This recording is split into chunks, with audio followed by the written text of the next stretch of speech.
Gostei da bandeira, hein, André? Enquanto não começa aqui, fazer esse comentário. Já começou, gente, a gente já está ao vivo. Já estamos ouvindo?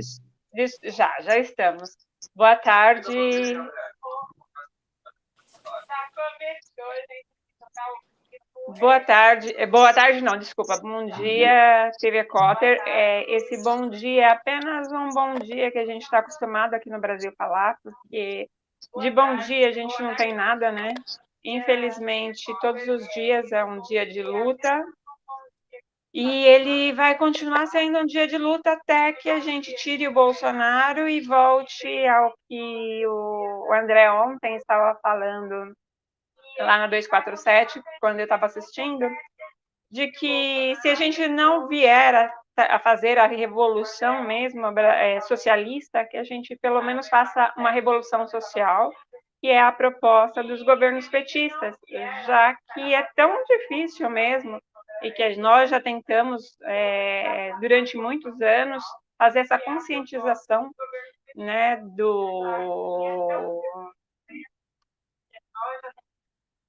da população em geral, para que exista pelo menos uma divisão igualitária do capital, que hoje é concentrado em menos de 3% da população brasileira. Então, nós estamos aqui hoje com o André, que vai falar, o tema é hoje que é abolição, até porque, eu estava falando aqui nos bastidores, nós ainda somos ensinados na escola a agradecer a princesinha branca, né, que é a princesa Isabel, que está para ser canonizada, que é a coisa mais absurda do mundo, e eu espero que essa aberração não aconteça pela Igreja Católica, dizendo que ela fez uma coisa maravilhosa para os negros aqui no Brasil, e que, infelizmente, as escolas ainda não mostram a realidade do que foi o dia 13 de maio de 1888. Então, para falar sobre o assunto, está aqui o nosso camarada André Constantini, que vocês já conhecem, o Vitor Hugo Fernandes, que tem um canal dele, sociólogo, e também está às segundas-feiras no Critica Brasil, e uma aluna minha querida do coração, a Tainá Barreto, que perdeu o pai no dia 3/4, vítima do Covid, e para vocês terem uma ideia, depois ela vai falar um pouquinho sobre isso, o quanto realmente a Covid acomete principalmente homens negros aqui no Brasil.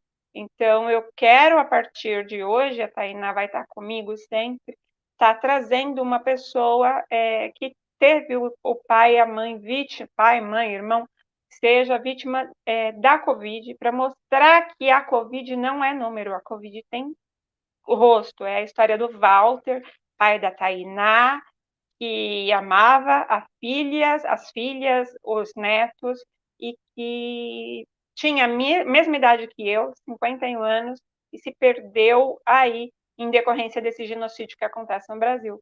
Então, seja bem-vindo, André, Vitor Hugo e Tainá. Vamos lá, André, começa aí. Sua ira santa. Hoje eu não vou falar, eu vou escutar. Bem, bom dia a todos e a todas. Primeiramente, externar aqui publicamente o meu agradecimento pelo convite. Daqui a pouco estarei me dirigindo para o centro do Rio. Hoje vai estar ocorrendo um ato a partir das 17 horas na Candelária. Esse ato está sendo organizado pela Coalizão Negra e é um ato a nível nacional. Muito importante o ato no dia de hoje para que nós possamos desconstruir a falácia da abolição, né, do dia 13 de maio de 1888. Isso é uma das maiores mentiras contadas nos livros de história aqui no Brasil. Quem acredita que no dia 13 de maio de 1888 aconteceu uma abolição no Brasil é a mesma coisa de acreditar na facada do Bolsonaro. São duas mentiras que aconteceram no Brasil, que são reforçadas pelo livro de história, né, pelos livros de história, já que quem conta a história no Brasil são os opressores, né, ou a descendência dos opressores, né? São aqueles que venceram, né? A história nunca é contada a partir da perspectiva dos oprimidos, né? Então, acho que a gente está aqui, parafraseando aí o Samba da Mangueira, para contar a história que a história não conta. Essa que é a grande realidade. Nós estávamos falando em off aqui sobre a questão da miscigenação, né? E sobre a questão, é negro, é preto, como eu me posiciono? Olha, pessoal, você pode se posicionar quanto negro, quanto preto, mas aqui no Brasil, parte do movimento negro se posiciona enquanto negro. Também me posiciono assim. Por quê? Aqui, nós do movimento negro ressignificamos a palavra negro, que era uma forma pejorativa que os brancos nos chamavam. Então, hoje, para nós aqui no Brasil, preto é cor e negro é consciência. Nós fizemos o que o cristianismo fez com a cruz, né? A cruz era onde eram pendurados, né, os assassinos, ladrões, né, na época ali que o Império Romano controlava quase o mundo inteiro. Então, o cristianismo ressignificou a cruz, que era um lugar de vergonha, que era um lugar de humilhação, tornou-se o símbolo de vitória do cristianismo. Nós fizemos a mesma coisa com a palavra negro aqui no Brasil. Agora, isso pouco importa. Negro, preto, nós estamos morrendo. A cada 23 minutos, um jovem negro morre assassinado no Brasil por arma de fogo. As mulheres negras são as que mais morrem na hora de dar à luz no SUS, porque os médicos brancos, oriundos das famílias aristocratas no Brasil, têm nojo de tocar no corpo preto das nossas mulheres e ainda tem aquela mente, né, doentia do branco, que o negro aguenta, o negro suporta mais a dor. Então, assim, o genocídio ele é muito mais amplo do que você imagina. Ele não está só na ponta do fuzil do capitão de mato, que antes vinha a cavalo e hoje vem de camburão, não. Tipificado na figura da polícia militar, essa instituição maldita que tem que ser extinta no Brasil, que é um entulho da ditadura militar. Nem o símbolo dessa corporação eles fizeram questão de mudar. Está lá uma coroa, uma folha de cacau e uma folha de café. Né? Eu sei muito bem a quem ela protege, a quem ela defende. Dela, eu, preto, pobre, periférico, favelado, sou alvo. Todo preto no Brasil, seja homem ou mulher, é um alvo do Estado. Porque o Estado brasileiro ele é controlado e dirigido pelo patriarcado branco. Homens velhos, brancos, héteros e cis, descendentes, né, dos senhores de escravo. O grande latifundiário está na mão de quem? Está na mão da descendência dos senhores de escravo. Então, essa questão de nós desmistificarmos aqui o 13 de maio de 1888, ela é muito importante, porque eu moro em um território que é reflexo da falsa abolição. As favelas são os territórios para onde nós, negros, fomos empurrados. Né? Esse campo de extermínio do povo negro, esse condomínio privado de direitos do povo negro. Por isso que eu fico puto com esses acadêmicos brancos que gostam de romantizar a favela. Vão se fuder, porra.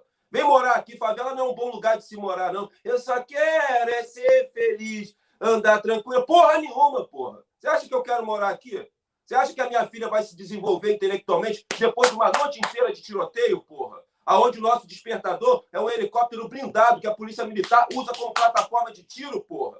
Aí fala, fica em casa, André. Pô, mesmo quando eu consigo, né, eu pertencente à classe operária, à classe proletariada, à classe trabalhadora, mesmo quando eu consigo me manter em casa, respeitando o isolamento social, nós somos mortos dentro de casa por tiro, porra. Tá aqui o João Pedro, teve a casa metralhada, porra. Então para com esse negócio de romantizar a favela. Vocês, favelólogos, academicistas, não sabem porra nenhuma de favela, mas escreve livro, ganha dinheiro com a favela, escreve livro, ganha dinheiro com o negro. A gente está de saco cheio das pesquisas de vocês, porra.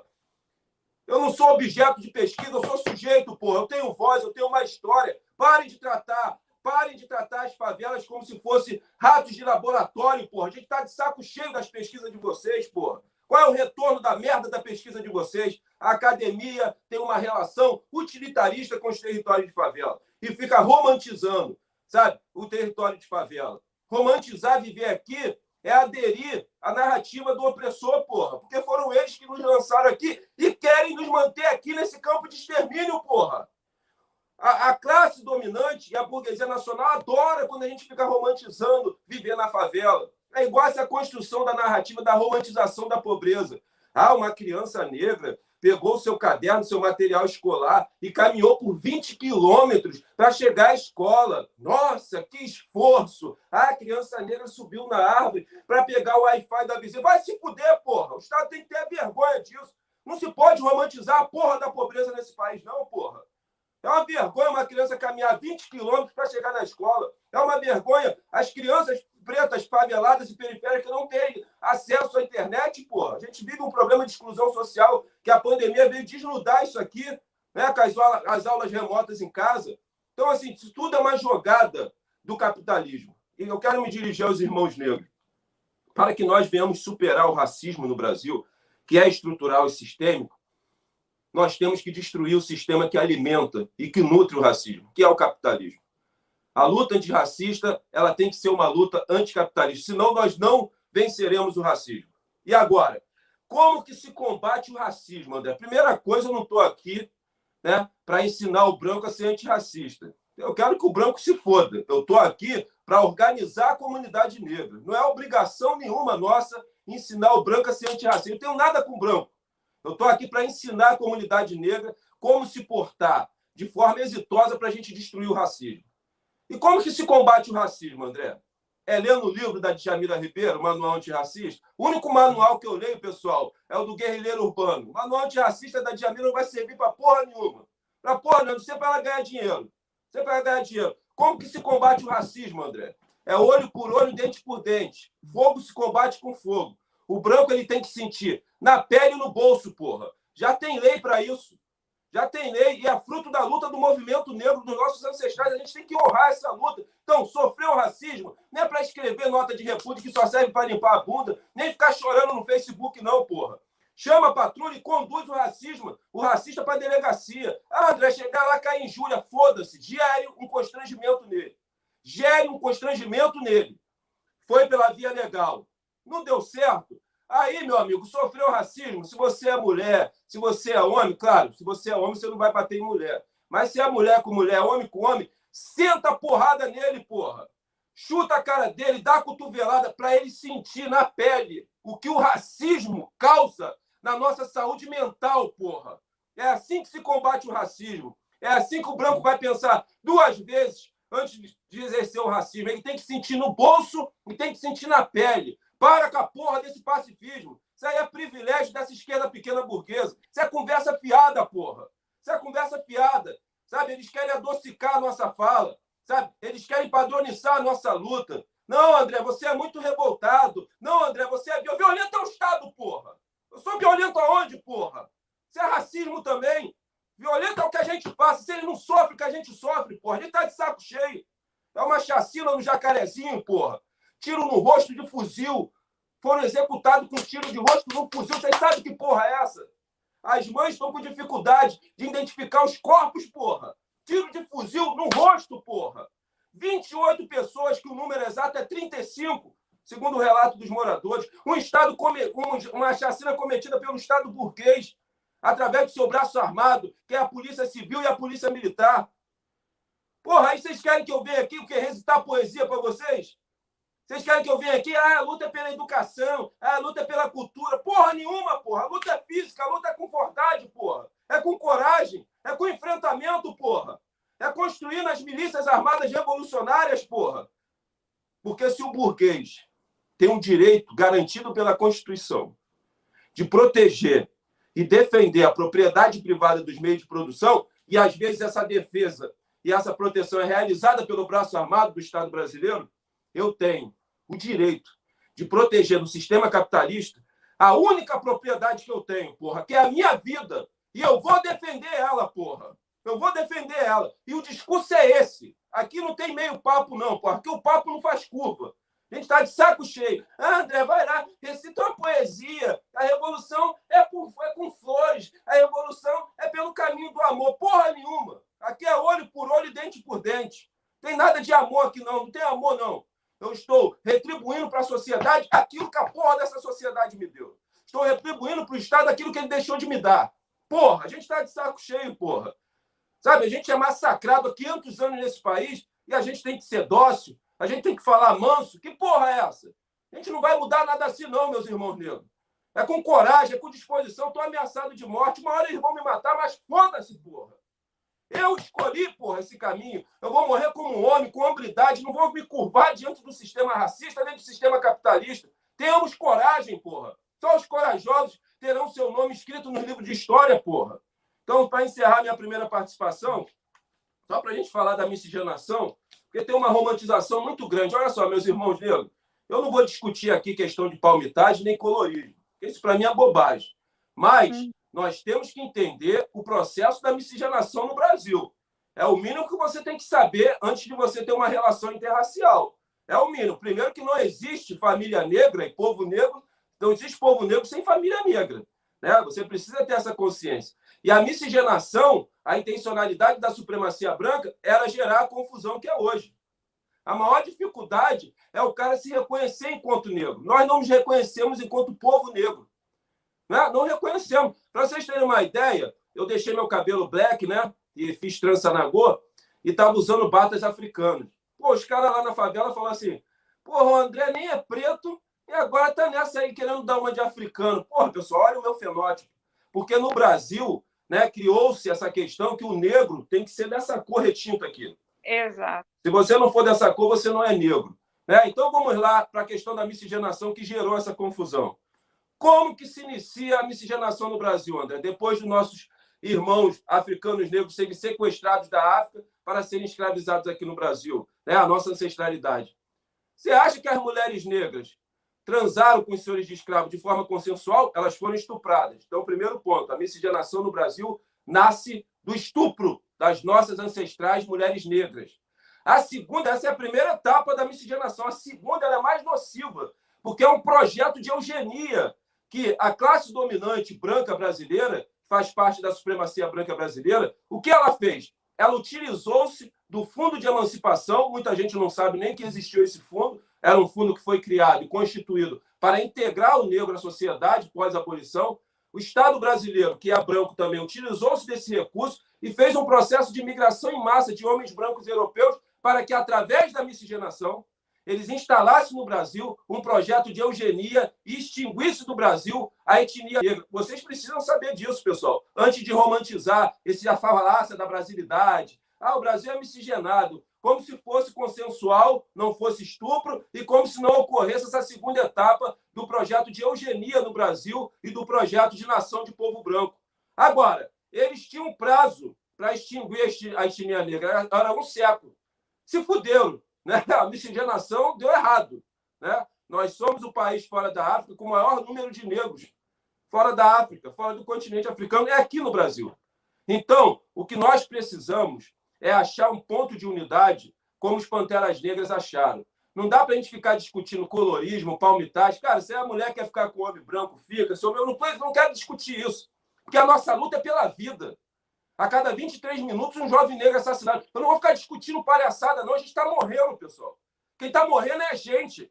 Desses 28 que morreram no Jacaré, 28 eram negros, pô. Quem está morrendo é a gente. Nós estamos sendo massacrados, então não tem tempo para perder, para discutir colorismo.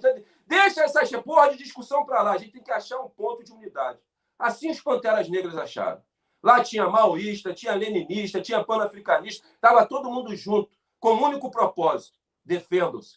Defendam as suas vidas. E eu quero conclamar os meus irmãos, todos vocês, a defender as nossas vidas e as futuras gerações por qualquer meio necessário.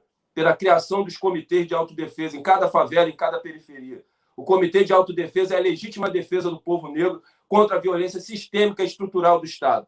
Nós precisamos defender a nossa vida. Sabe por quê, pessoal? Não vai existir política de inclusão social que nós poderemos usufruir dela se não nos mantermos vivos. A gente sabe que a democracia brasileira não existe para nós negros. A gente sabe que Estado de Direito não existe. A gente precisa avançar nessa discussão. A democracia no Brasil só nos dá o direito de ir às urnas de 4 em 4 anos e votar. Essa que é a grande realidade. Então, nós temos que aprofundar essa discussão. Mas, acima de tudo, nós temos que unir a comunidade negra e estarmos dispostos, até em respeito à nossa ancestralidade, de doar nossas vidas para que as futuras gerações possam ter uma vida que não seja a vida que nós tivemos, uma vida de dor, uma vida de portas fechadas, uma vida de tantos nãos, sabe? Que forjou, sabe, esse ser político que são nós três que estamos aqui. Então, companheiros, a luta é muito grande e a luta é muito séria para a gente ficar brincando e ficar discutindo bobagem, sabe? É igual a esquerda brasileira. A esquerda brasileira, eu comparo ela a um filme pornô com história. Eu te pergunto, quem aluga um filme pornô para ver história? A gente quer ver ação. E é o que está faltando. Chega de teoria, porra. A teoria revolucionária tem que impulsionar em nós uma praxis revolucionária, senão ela não serve para nada. É a mesma coisa que a nota de repúdio que vocês fazem, que eu limpo a bunda com ela todo dia.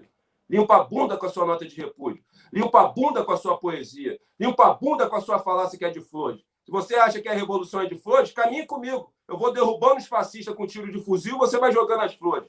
É socialismo ou aprofundamento da barbárie, porra? Tem que ter coragem. Falta coragem. Falta vergonha na cara, porra. André, antes de passar aqui a fala para o Vitor, eu vou ler um pouquinho dos comentários das pessoas aqui que estão te parabenizando. Estamos aqui com Wagner Campanello, que diz: nessa conjuntura de massacre ao povo pobre na cidade, amplia-se o debate sobre o genocídio do povo preto. Edson J. Santos, verdade. Wagner Campanello de novo, falando: o genocídio do povo preto é real, é verdadeiro. O velho Estado e sua polícia racista enxergam nos indivíduos pretos a personificação da pobreza, que por sua vez é a personificação da criminalidade. O Edson diz: falar bonitinho não vai resolver nossos problemas. A Maraísa diz: um dia eles irão me matar. Que Deus te proteja, André. Abençoe sua luta e sua coragem. A nossa querida Niobe Cunha, do Jogo de Damas, diz: é guerra, falta coragem. Vamos lá, enquanto isso, Vitor, você está aí no Rio de Janeiro também, convivendo com essa atrocidade que acontece diariamente nas favelas do Rio de Janeiro, que eles tentaram também romantizar de alguma forma, dizer que que não são favelas, são comunidades, para tirar realmente o nome, né, que foi dado desde a abolição aos lugares a que foi relegado aos negros, como o André disse. E realmente, André, eu concordo totalmente com você. Hoje eu estou dentro da academia, mas não é um espaço meu, que nasci aqui na periferia. Você esteve aqui em São Paulo recentemente. Eu moro entre as favelas da Vila Prudente e Heliópolis. Então, é justamente aqui não acontecem os mesmos tiros que acontecem aí no Rio, por uma razão só. Entre as duas favelas existem bairros de classe média.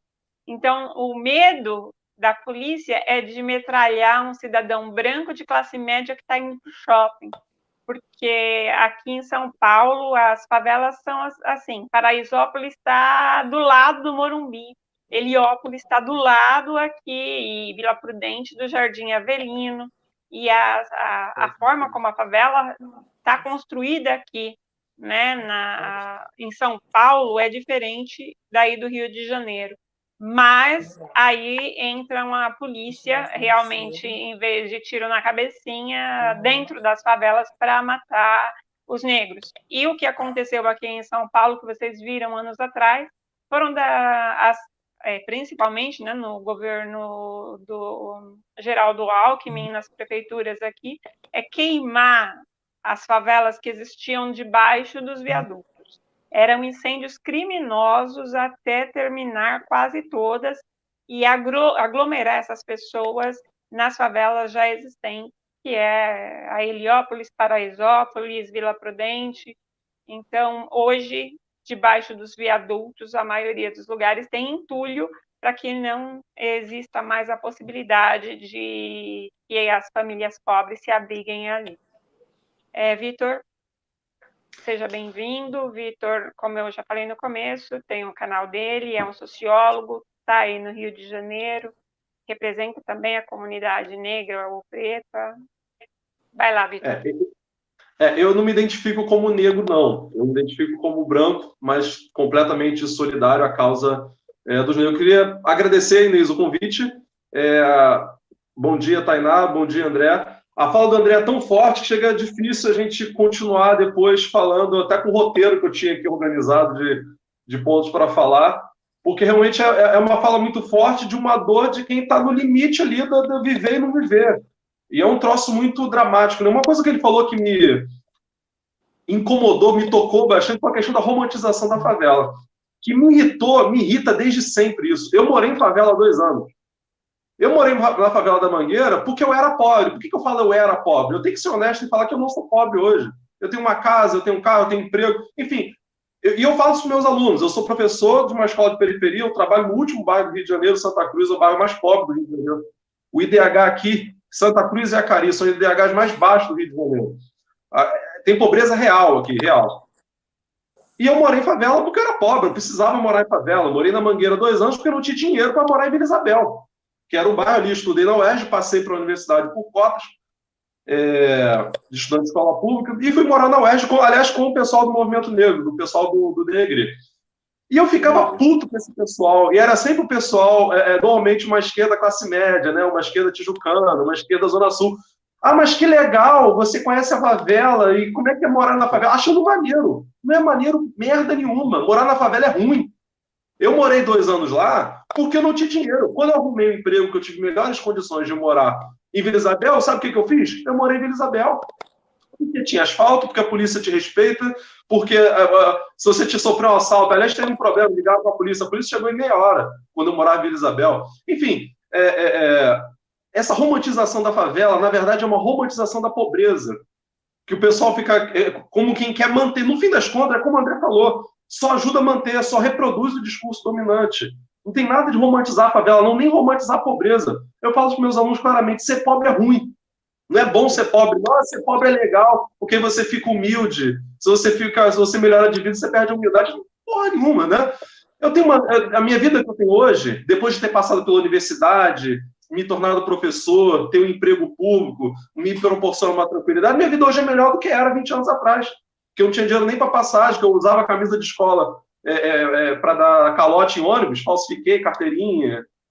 Meus alunos cotistas, tudo faziam isso. Meus colegas cotistas, todo mundo falsificava a carteirinha, usava a camisa de escola para poder não pagar.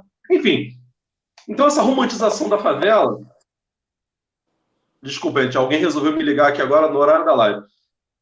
É um cúmulo absurdo, que eu concordo totalmente com o André, com uma esquerda acadêmica que acha legal ir para a favela domingo de tarde no churrasco, e às vezes vai lá, tira foto com o pessoal da favela, mas vê se morar lá é bom, vê se quer morar lá e conviver com... Eu fui no Pavãozinho, eu trabalhei no IBGE há 2 anos. O Rio de Janeiro tem uma configuração um pouco diferente de São Paulo, que a coisa aqui é mais adensada, é mais apertada, né? No Pavãozinho, foram 2 pesquisadores só do IBGE que foram fazer a pesquisa lá, eu e um colega. Eu trabalhei na unidade Zona Sul do IBGE, Copacabana, que é responsável pela Zona Sul toda. Então, fiz Rocinha e fiz Pavãozinho de pesquisa. Era impossível você abrir os braços, Pavãozinho, porque as ruas eram tão estreitas que não dá para abrir os braços.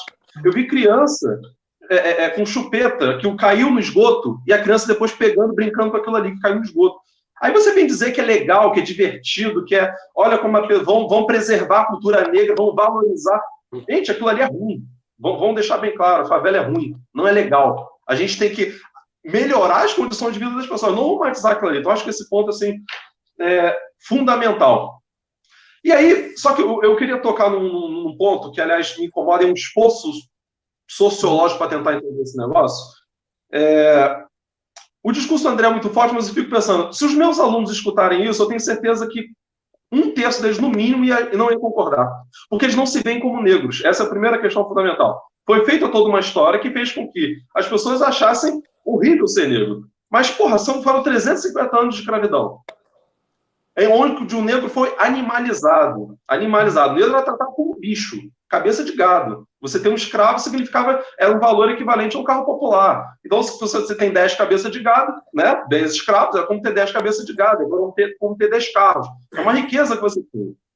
Mesmo quando acaba a escravidão, que a gente sabe que foi uma tremenda de uma farsa, uma jogada política, você acaba a escravidão, não cria política nenhuma para incluir os negros, pelo contrário, você cria política para segregar mais ainda os negros, traz os brancos para cá, europeus, e aí tem um detalhe, que aliás até tem argumentos racistas que tentam usar isso como argumento. Já ouvi gente falando o seguinte, que eu queria até ouvir a Tainá e o André, vocês já ouviram esse tipo de argumento.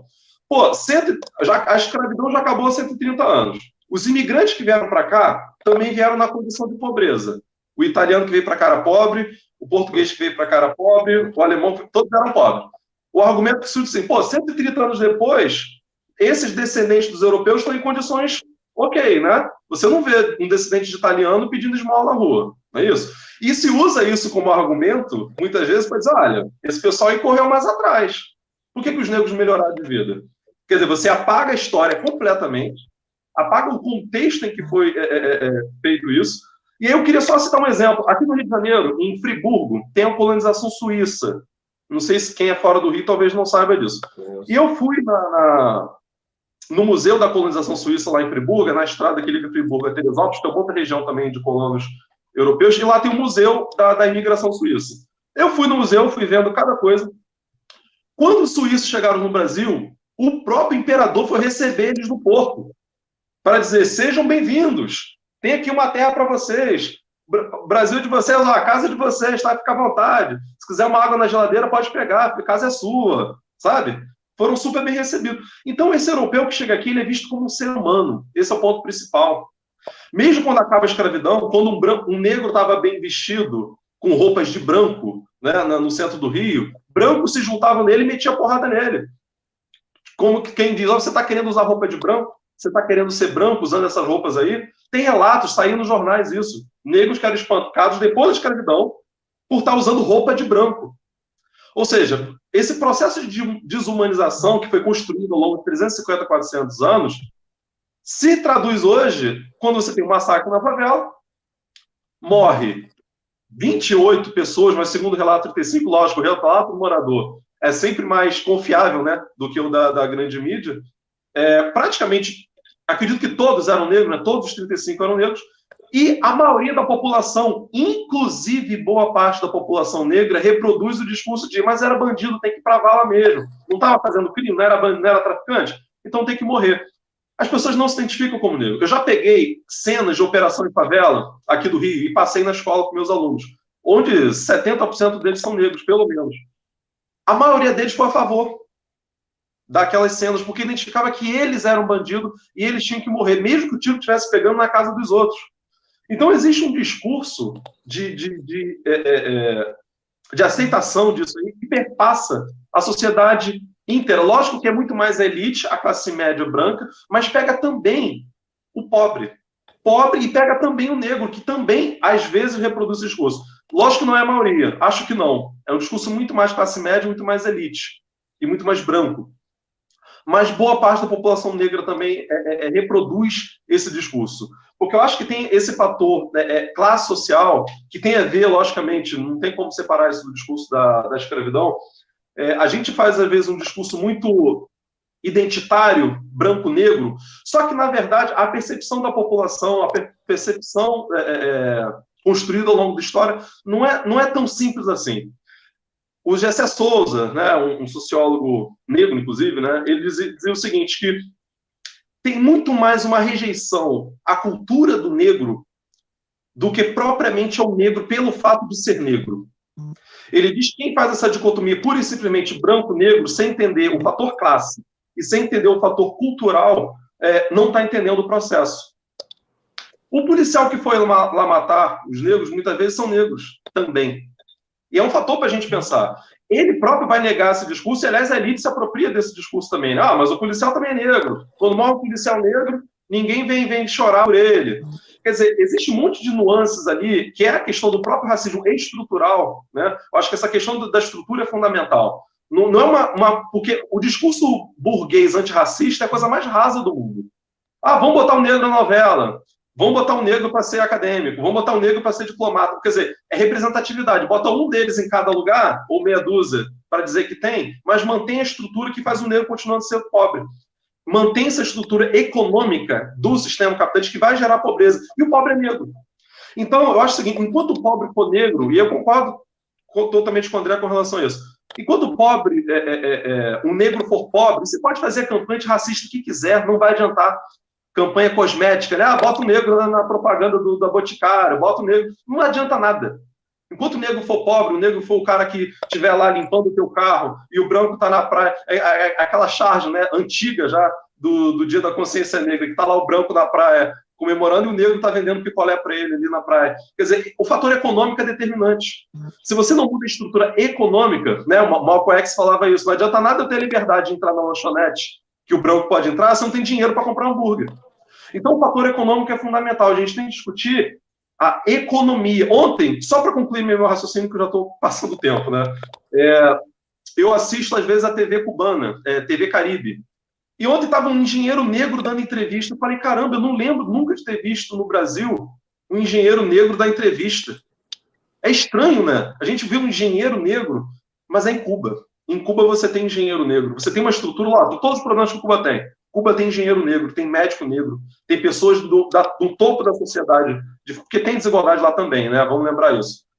Que são negros. Então, enquanto você não muda a estrutura econômica, o discurso burguês de antirracismo é puramente cosmético. É puramente representatividade vazia que não muda estrutura nenhuma. A tia Lute, que vende picolé lá na entrada da favela, vai continuar vendendo picolé e não vai alterar nada a vida dela. Vou passar para a Tainá, desculpa, depois a gente volta esse debate, que é bom.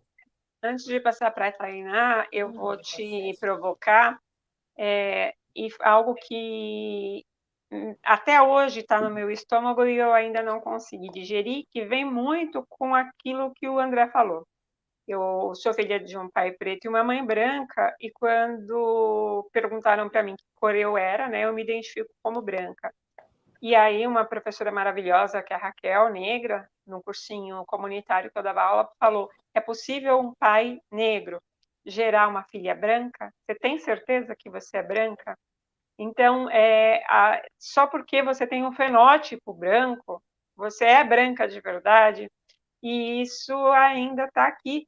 E é o que o André falou, nós que somos fruto dessa miscigenação, nós temos que começar a refletir historicamente porque somos isso. Porque eu poderia muito bem ter saído ao fenótipo do meu pai, segundo o que consta, o meu irmão mais velho, que faleceu no nascimento, né? Ele tinha o fenótipo negro. E depois os outros filhos do meu pai, né? Como falei para vocês, minha mãe casou aos 37 anos, me teve aos 40, já tinha perdido 2 filhos. E aí os outros 3, né, vieram com fenótipos brancos. Mas é uma família muito miscigenada, a família do meu pai.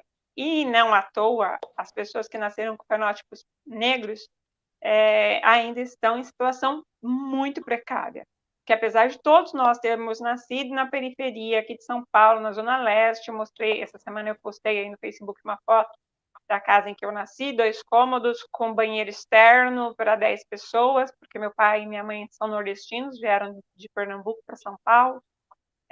Mesmo assim, né, com tudo isso, eu ainda tive uma oportunidade maior. E o meu pai, mesmo sendo negro, teve essa oportunidade de vir para São Paulo trabalhar por conta da necessidade de mão de obra do preto e nordestino aqui no estado de São Paulo durante os anos 50 e 60. Né? Condição essa que depois foi praticamente colocada aí de fora. E aí, a Tainá aí esteja com a palavra, minha linda, que amo de paixão, e vamos lá. A Inês me convidou para cá e eu agradeço muito esse convite. Muito obrigada, Inês, primeiramente. Bom dia aí aos meus 2 companheiros, bom dia, Inês. Eu vim contar a história do meu pai, na verdade, gente. Hoje não trouxe uma pauta social, eu não trouxe um manifesto, eu vim contar mesmo a história do meu pai. E eu fico até emocionada, porque tanto a fala do André quanto a fala do Vitor Hugo, eles estão falando da história do meu pai. Eu estou aqui nesse lugar bonito, que eu acho que é o lugar mais bonito que eu tenho na minha casa, porque tem azulejo, né, e tudo. Mas eu também moro na favela, e é como o André falou, não é bom. E eu moro melhor do que o meu pai, porque o meu pai, ele morava numa favela embaixo do viaduto, como a Inês falou, numa construção irregular, que não tem asfalto, que a água chega 2 da manhã e some 5 da manhã, e você passa o dia inteiro. Quem não tem caixa, não tem água. E eram nessas condições que meu pai estava vivendo atualmente. Bom, só para colocar a gente aqui na mesma página, para vocês entenderem que esse estereótipo de negro, que é a maior parte, era o lugar que o meu pai estava, era o lugar que meu pai ocupava, era esse lugar que vocês comentaram, tanto a favela embaixo do viaduto, quanto a pessoa que não tem o benefício da dúvida, não tem chance frente à polícia, não tem... O meu pai, ele nasceu no Piauí, e ele, muito cedo, foi vítima da desestrutura familiar, porque a situação deles era muito precária, faltava tudo.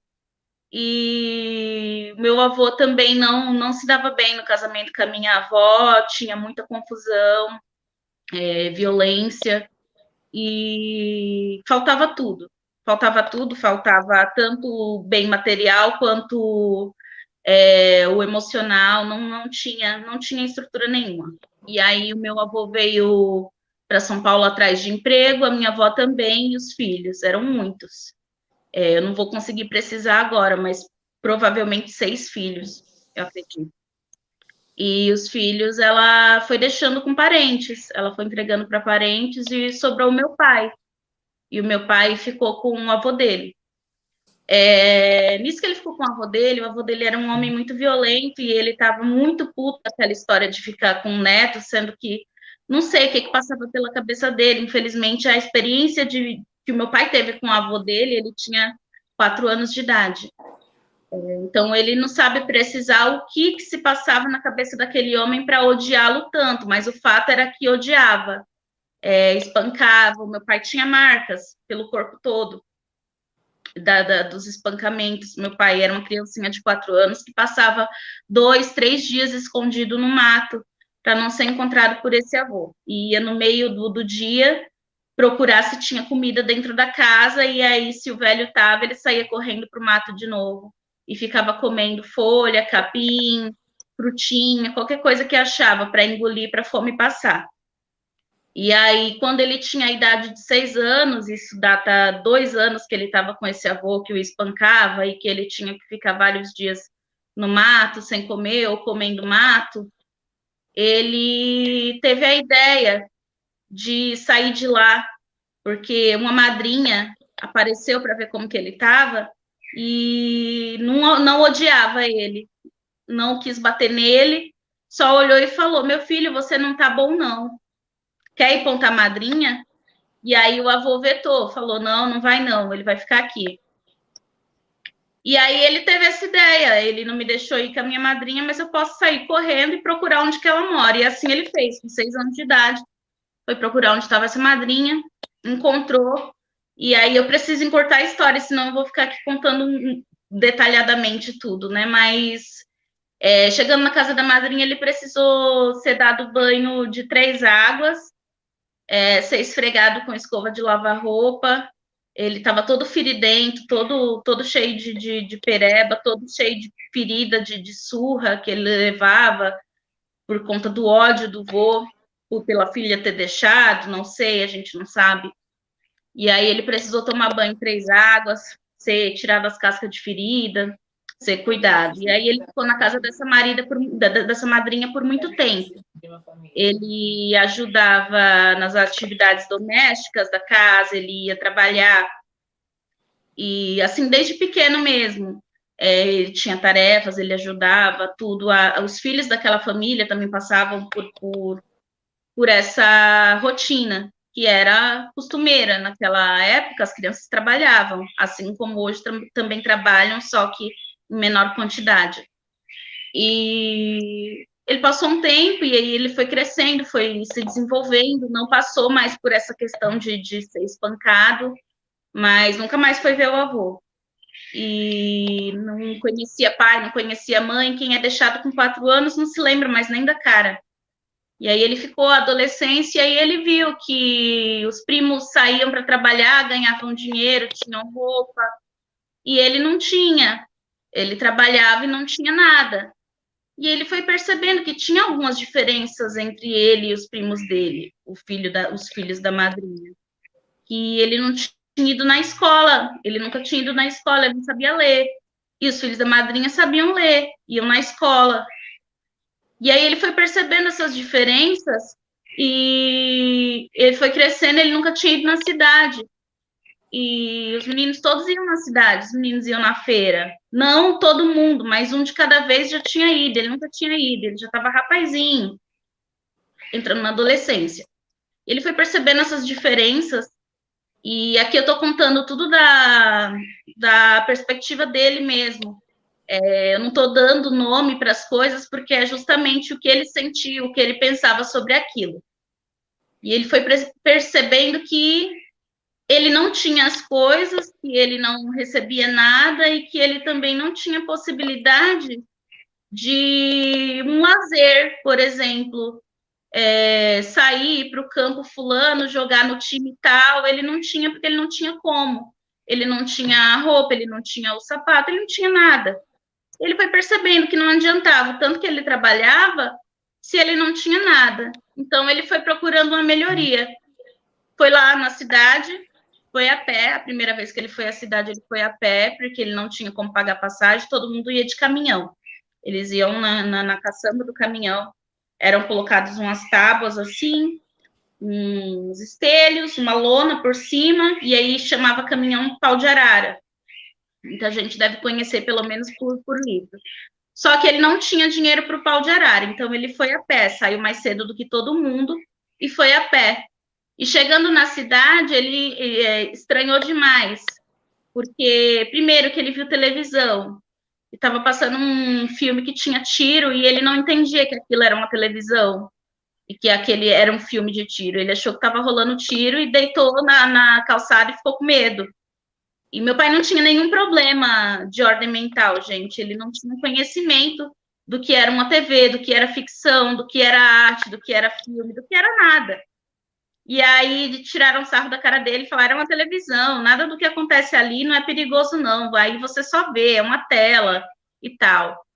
E aí ele passou esse dia na feira, viu que tinha muita coisa para fazer na cidade, tinha uns meninos carregando as feiras das senhoras, tinha muita coisa que ele podia se encaixar ali, e conseguiu um empreguinho de servir mesa, servir almoço, fazer almoço, e faz tudo num botequinho que servia comida. E não sei se foi da primeira vez ou se foram de outras vezes que ele conseguiu esse empreguinho, mas aí ele conseguiu e aí agora ele ganhava um dinheirinho. Então, durante a semana ele trabalhava na família para poder ter onde morar, o que comer. E aí, no fim de semana, que era feira, ele ia trabalhar nesse botequim, servindo, fazendo porção e tal. E isso ele conseguiu juntar um dinheirinho e ele já estava com 17 anos. Ele conseguiu comprar uma passagem do Piauí para São Paulo, para vir atrás de uma família que ele não conhecia ninguém. Ele conseguiu informações, não sei por meio de quem, mas eram por cartas, conseguiu informações de onde era que morava o pai dele e veio. Ele veio, não tinha nada certo. Ele veio morar com esse pai que ele nunca tinha visto, que ele não conhecia, mas que era o ponto de partida para que ele conseguisse viver em São Paulo. Veio para um lugar desconhecido, sem uma profissão, sem saber ler direito. Ele veio, ele só sabia assinar o nome dele. E aí, chegando aqui, ele foi morar com o meu avô, e essa coisa de não conhecer, né? Ele esperava um pai. Ele esperava que ia chegar e encontrar um pai. E não foi muito bem que ele encontrou, porque ele até conseguiu emprego logo, porque era forte, jovem, e a mão de obra braçal, ela pede isso, né? Esse homem forte, jovem, não importa o que ele pense, se ele sabe ler, o que ele sabe, a mão de obra braçal queria ele. Então, ele conseguiu emprego logo, como ajudante de pedreiro, depois como faxineiro, todas essas profissões que ninguém quer. E ele não podia ficar com o dinheiro dele. Quando chegava o dia do pagamento dele, ele tinha que entregar para o meu avô, porque, segundo meu avô, ele estava dando casa e comida, então não tinha por que ele ter dinheiro, ele tinha que pagar a moradia, a comida. E aí ele ficou um tempo assim, comprava alguma coisinha ainda para ele, mas era assim, mixaria, e entregava o dinheiro dele todo. E aí ele viu, nossa, eu vim de tão longe, eu trabalho tanto, eu fico caído, de morto, de cansado, com o corpo doendo, e E eu não tenho nada, e eu estou na mesma situação que eu estava lá. Eu estou trabalhando, trabalhando, trabalhando, e eu não tenho dinheiro. Eu não posso escolher coisas para mim, eu não posso escolher o que fazer com o meu dinheiro, eu tenho que chegar e entregar todo. E ele passou um tempo assim. E também as coisas que ele comprava para ele, quando ele conseguia algum dinheiro daquele antes de entregar, essas coisas sumiam também. E ele pensou, nossa, tá muito difícil morar aqui. Além de entregar meu dinheiro, eu também não posso ter minhas coisas somem.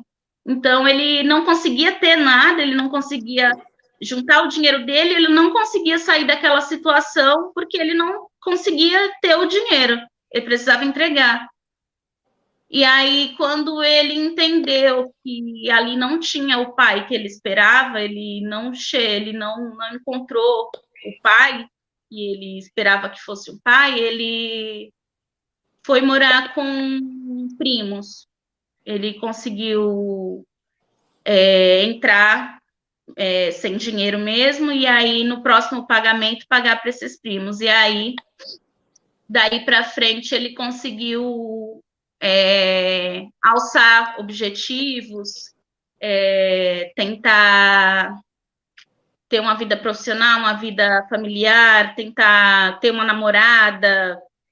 E aí foi que ele foi viver na condição de pobre, né? Na condição aí ele. E aí começou a lutar, encontrou a minha mãe, casou com a minha mãe, teve a mim. A minha mãe já era um pouco mais velha do que ele, já tinha mais 2 filhos, e ele foi pai para essa família toda, durante muito tempo, durante 8 anos que eles foram casados. Ele se sentiu muito bem naquele primeiro ambiente familiar, né? A primeira vez que ele se sentiu parte de uma família, que ele se sentiu dono do suor dele, que ele se sentiu dono da vida dele, foi naquele seio familiar. Tem muitas coisas aí nesse meio tempo, mas dá para vocês entenderem que ele adquiriu autonomia sobre a própria vida, mesmo que de forma limitada, né? Por ter vindo da total desestrutura e não ter conseguido as coisas que ele sonhava, né? É muito difícil quando você vem da total desestrutura poder sonhar. E aí, de repente, você aprende a sonhar, mas tem que lidar com a realidade de que, infelizmente, é aquilo mesmo. Então, ele já estava contente com o que ele tinha, com aquela família. Mas aí, problemas no casamento, tal, separou. Só que aí ele já tinha a felicidade de ter a própria vida para ele. Veio o desemprego e ele trabalhou muito tempo como faxineiro, não conseguia ser porteiro porque não tinha estudo. Ele conseguiu fazer... Primeiro ele conseguiu fazer até a 4ª série. Depois passou um tempão sem estudar. Mudou-se para São Paulo, ele separou da minha mãe, depois... tentou ainda a vida por aqui. Eu moro em São Vicente, gente. Eu acho que eu não falei sobre isso, mas quando meu pai veio, inicialmente ele veio para São Vicente. E aí ele tentou ainda por aqui, mas era um desemprego muito grande, e ele foi para São Paulo. Indo para São Paulo, ele foi morar em Heliópolis primeiro. E morando lá em Heliópolis, ele conseguiu estudar na escola no Gonzaguinha. Ele conseguiu estudar até a 8ª série, e depois ele conseguiu estudar até o 2º ano do médio, mas aí não mais no Gonzaguinha, e eu não vou me lembrar onde que foi, mas no Gonzaguinha ele precisou estudar com as crianças mesmo, porque ele na época procurou o EJA e não tinha EJA no horário que ele tinha disponível. Nessa época ele estava trabalhando à noite. Quando ele chegou em São Paulo, ele trabalhava de pintura, depois ele tentou ter um bar, e nessa época que ele estava estudando, ele estava trabalhando à noite como segurança numa garagem de ônibus. E aí ele foi...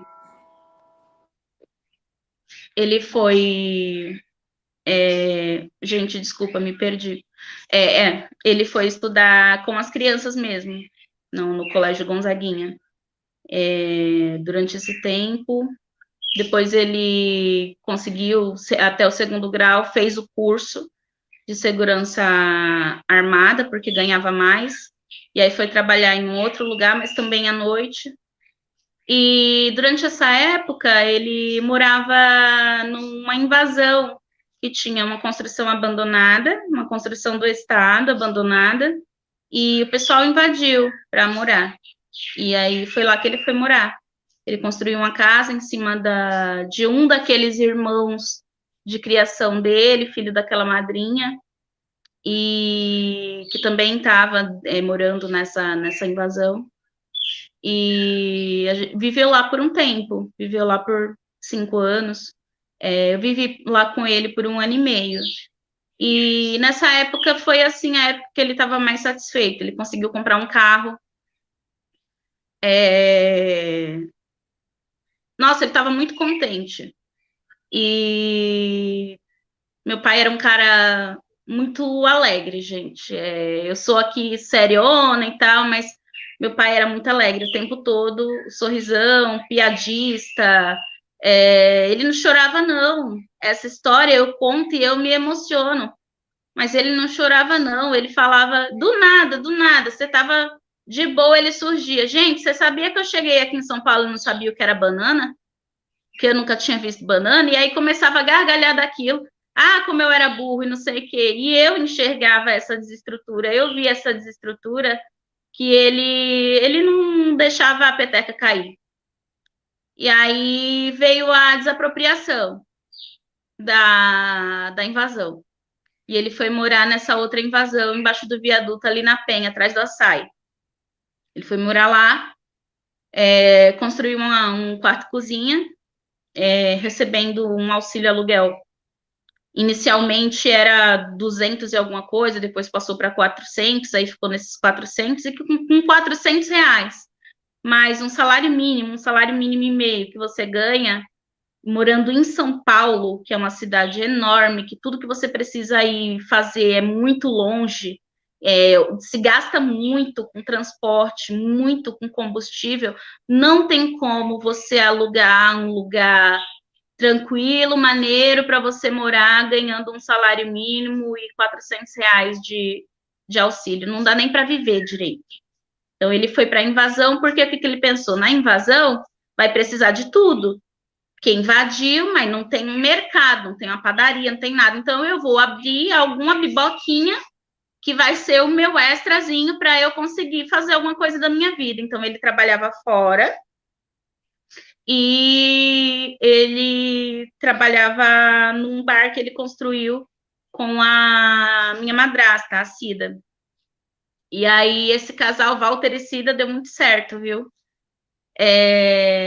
Durante o tempo que ele morou em Heliópolis, ele morou com uma moça e teve uma filha com essa moça. O nome da minha irmã é Maria Eduarda. E depois ele morou na Penha, na invasão da Penha, com uma moça também que chamava Thaís, e teve uma filha, Gabriele, e só que com a Thaís ele não construiu nada, ele veio construir com a Cida. Com a Cida eles fizeram um barzinho, e agora era o que eles estavam se virando com um barzinho, lá na invasão, atrás do Açaí, na Penha de França, em São Paulo. E 10 anos na fila da habitação, né, da moradia, recebendo auxílio aluguel e tudo, mas foram 10 anos nessa fila até o meu pai morrer, e ele não conseguiu receber um apartamento num lugar adequado, legal, que ele não sentisse vergonha de mostrar, que ele pudesse chamar a família. Eu acho que nessa história vocês perceberam que meu pai teve pouco auxílio na vida, assim, pouco apoio familiar. Ele fez algumas amizades dentro da família dele, dessa família que ele não conhecia, ele fez alguns amigos, porque tem isso, né? Não é laço de sangue que vai fazer a amizade, infelizmente não é. Mas com alguns ele conseguiu essa amizade, mas o apoio familiar, esse porto seguro, que eu, por exemplo, eu nasci numa família pobre, mas eu nasci numa família. eu sou filha de uma mãe, eu tenho um porto seguro. Eu tenho um porto seguro que é meu pai. Eu sei quem é meu pai, e o meu pai era um pai. E o meu pai, ele não nasceu dentro de uma família. Teve isso. E aí ele passou a vida inteira dele sem esse apoio familiar. Tem muitas outras questões dentro dessa história toda, mas eu queria situar vocês até a gente chegar no bar. Meu pai estava trabalhando no bar com a Cida é muito boa cozinheira, ela é mineira, e meu pai aí, como vocês estão vendo, negro, a Cida também negra, retinta, a Manuzinha que está no ombro do meu pai, que foi a caçula, sou eu, Maria Eduarda, Gabriele e Emanuele, que é essa que está aqui na corcunda do meu pai. E o Cida, ele vendia a cerveja e tal, e a Cida ficava no Marmitex. Ele viu que aquilo não estava dando muito por conta da pandemia, não estava entrando dinheiro. Eles já estavam com esse barzinho há 4 anos. E ia muito bem, estava indo ok. Ele tinha comprado um carro, novamente, porque aquele anterior tinha sido roubado, ele não tinha seguro.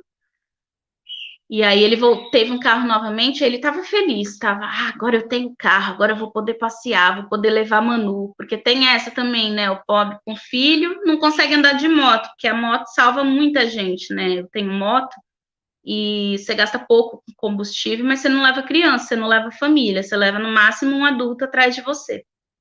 E aí não tem o lazer, não tem direito ao lazer, né, ou você vai de ônibus, só que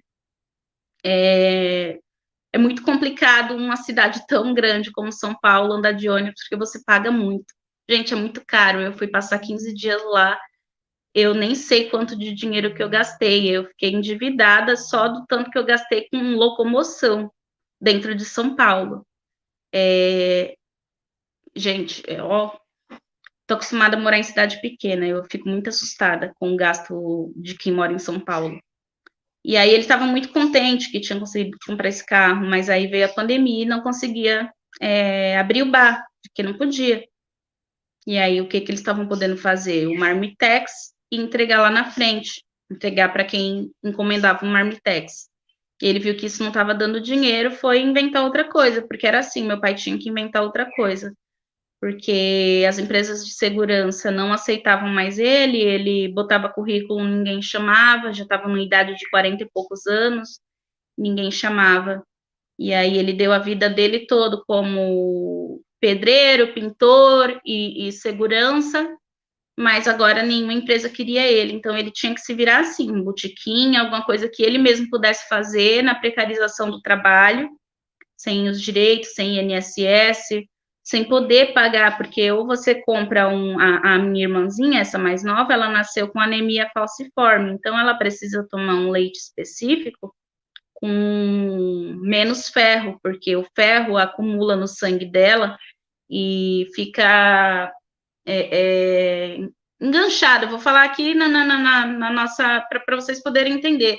Esse ferro, ele fica enganchado, assim, um no outro, e na veia, nas articulações, e aí começa a doer tudo, inchar tudo, e ela empipoca toda de ferida.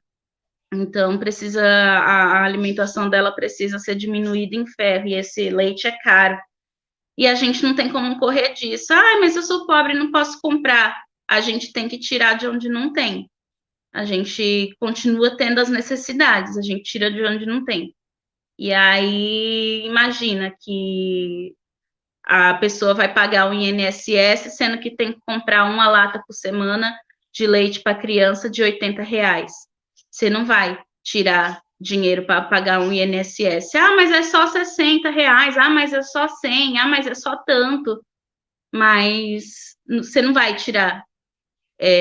Quem tem pouco não tem como tirar de uma necessidade que está ali, que é física, por conta de um planejamento futuro, de uma aposentadoria ou o quê. Então, meu pai estava sem contribuir há muito tempo, mas sempre trabalhando dessa forma, barzinho e tal, e aí, por conta da pandemia, ele teve uma ideia, vou botar um lava-rápido. Então, tinha uma calçada numa rua mais espaçosa lá de trás da favela, que ele pensou, vou ver com quem é que eu falo para reativar, porque já tinha tido um lava rápido lá, tinha uma pintura na parede e tal, lava rápido, tinha um pontinho de água, um pontinho de luz, mas que ninguém estava utilizando, e aí ele conseguiu falar com o cara, comprar o pontinho e tal, negociar o pontinho, né, para, na verdade, ser pago conforme ele fosse trabalhando e pagando as parcelas, conseguiu.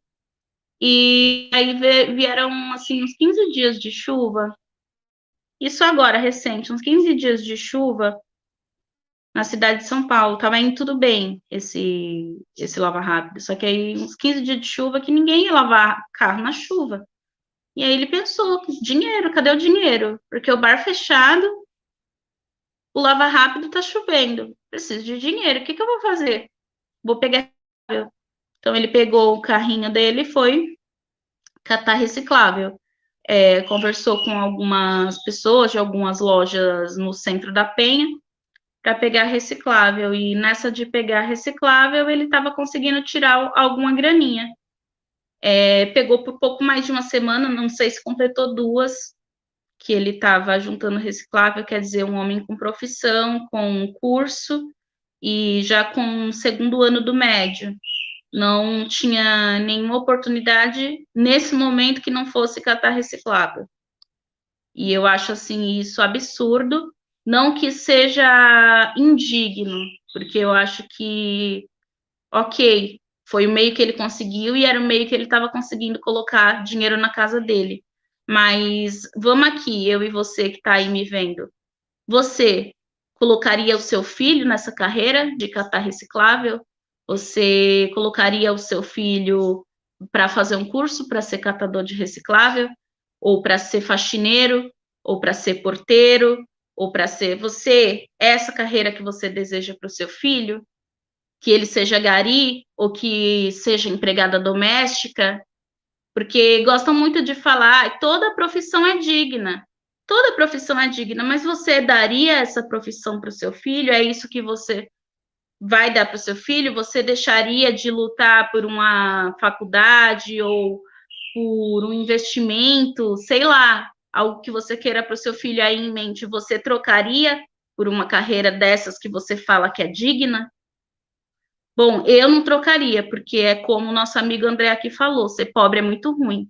Morar na favela é muito ruim. Ter água das 2 da manhã às 5 da manhã é muito ruim. Ter que catar reciclável quando você tem a profissão de segurança, de faxineiro, de porteiro, de pedreiro, de pintor, ter que ir catar reciclável é muito ruim. Ter que ir catar reciclável com doença, tendo uma doença, sendo portador de uma doença, que meu pai teve problema nos rins, é muito ruim. O ácido úrico acumulava no sangue, as articulações inchavam, o pé inchava e doía. E ele ia mesmo assim, porque ele precisava. E eu não vou aqui romantizar, ai, foi que bom, mesmo meu pai estando doente, ele foi atrás e conseguiu. Ai, que enquanto meu pai estiver fazendo isso, eu não aceito que me falem que a pessoa entra para o crime por falta de oportunidade. Gente, isso é um absurdo, é babaquice. Meu pai estava fazendo isso porque não tinha outro meio de conseguir o pão de cada dia, e não era porque era bonitinho, era porque, isso é a fome, isso é a necessidade. Não era bom, não é bom, gente, você sair da sua casa e pegar em papelão no meio da rua, jogar dentro do carro, molhar, faz e acontece, vai vender. Falta lugar para você beber água, você tá longe de casa, você tem que esperar numa fila, você tem que tomar água num copo que todo mundo toma. Em meio a uma pandemia, sabe? Não é bom. E aí, nessas de ir pegar papelão, vender, voltar para casa e tal, meu pai saiu de manhã, num domingo, falou: Cida, eu só tô indo vender esses papelão que estão no carro para dar uma limpada no carro e aí eu volto para almoçar. Tá bom, Cida foi fazer o almoço de domingo, bem característico dela, tanto o almoço de domingo para a família, quanto ela vende, né, o almoço de domingo, então ela vende marmitex no domingo e tal, o pessoal vai lá buscar. E aí o meu pai não voltou para almoçar. Não voltou para almoçar, 2, 3, 4 da tarde, nada dele voltar. E aí meu pai sumiu, não apareceu, e ele não era disso, ele não era de papo torto, de duas conversas, de duas caras, não era homem que ficava com aprontação. Escureceu e meu pai não tá em casa, alguma coisa aconteceu, ele passou mal na rua, alguma coisa. E aí a gente ficou muito apreensiva, eu já estava aqui pronta para subir para São Paulo. A casa dele fica mais ou menos uns 85 quilômetros daqui da minha, então eu teria que uma boa arrastada de moto. E aí, isso já estava tarde da noite, nada dele, e aquilo estava tão estranho. E a Cida não me deixava ligar para a família, porque ela pensava, vai que, sei lá, ele passou ali na casa do amigo, tá tomando uma cervejinha, e eu tô fazendo tempestade em copo d'água. Então, respeitei e falei, vou aguardar até de manhã. Se meu pai não aparecer até de manhã, eu amanheço aí em São Paulo procurando, nos hospitais e tal. Resumindo, meu pai, 10 e pouca, 11 da noite, aparece em casa. Ele estava na rua, trabalhando, porque ele foi vender os papelões, mas na volta ele percebeu que tinha muito acumulado no centro, então ele foi catar. E foi abordado pela polícia. Nessa abordagem pela polícia, encontraram um mandado de busca e apreensão, de prisão, não sei muito bem como é que chama isso, e levaram ele para a delegacia. Era uma denúncia antiga, que já tinha sido resolvida, que já tinha sido feito um acordo, que ele já tinha pago pensão, era por pensão alimentícia. E isso já tinha sido resolvido no ano de 2019, mas não tiraram uma busca da delegacia da Penha, não sei bem o que aconteceu, sei que ele ficou na delegacia por horas, até que a delegacia de Heliópolis mandou o alvará de soltura para a delegacia da Penha e soltaram ele. E aí ele voltou para casa às 11 horas do domingo. E na segunda-feira meu pai amanheceu de cama com Covid. Meu pai ficou de cama uma semana e aquele clima ruim, porque ele falava, nossa, eu tô mal, tô na mão de Deus. Foi ao médico, a médica receitou a medicação e o isolamento, falou para ele ficar em isolamento por mais 10 dias, e ele ficou em casa, deitado, começou a sentir muita dificuldade para respirar. E aí eu daqui ficava, pai, por favor, vá ao médico novamente, porque eu acho que sua respiração não tá muito boa. Ele falava, eu tô bem, eu comi, Enfim, meu pai passou mal no próximo fim de semana e foi internado na UPA para Tatuapé, e eu aí até dividi com a Inês como que foi tudo. E no dia seguinte ele foi transferido para Brasilândia. Eu consegui conversar com ele por 5 minutos antes dele ser transferido. A impressão que eu tinha era que ele estava com muito medo, ele estava muito triste. E aí ele foi transferido para Brasilândia, eu nunca mais vi meu pai com vida.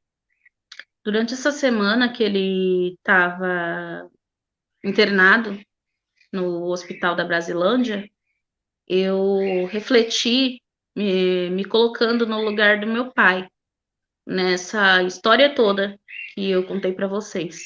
Eu parei para pensar e antes eu arrumava muita picuinha, sabe? O meu pai pensava, poxa, meu pai fica pelo mundo trabalhando lá para São Paulo, eu aqui em São Vicente com a minha mãe, ele vem pouco me ver, só vem nas férias, só me busca nas férias e tal. E eu me incomodava muito com essa ausência, nunca com a presença. Meu pai nunca teve nenhum problema de ser autoritário, violento, nada disso. Uma pessoa, um amor de pessoa, muito alegre. A marca maior dele era a alegria mesmo. Então, gente, Mas eu tinha. só que porque, né, a Tainá tá falando bastante aqui do pai dela, né? Nós conversamos a semana passada e uma das coisas que ela mais falou é da dificuldade das famílias vítimas da Covid de ter esse espaço para falar que o pai dela não é apenas um número nesses 430 mil mortos. Ele é o Walter, ele é o pai da Tainá e pai de mais irmãs. Ele é um negro, vítima da Covid, e a maior parte desses 430 mil são negros, e principalmente essas 430 mil famílias não têm lugar de fala, né? Não tem para quem contar as suas histórias.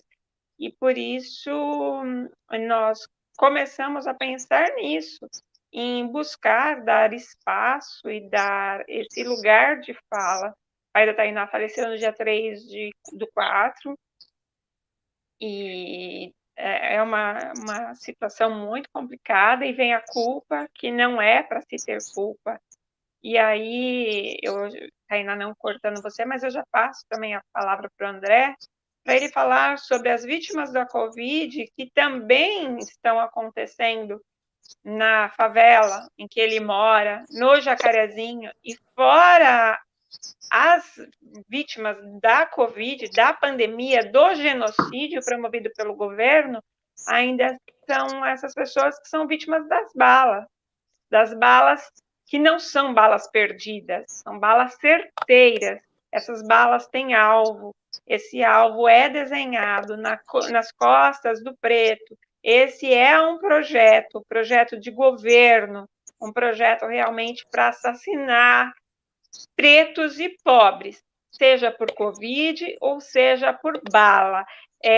Antes do Bolsonaro entrar para a presidência da República, ele tinha um plano de fazer com que todas as mulheres negras fossem esterilizadas, para que não nascessem mais negros no Brasil.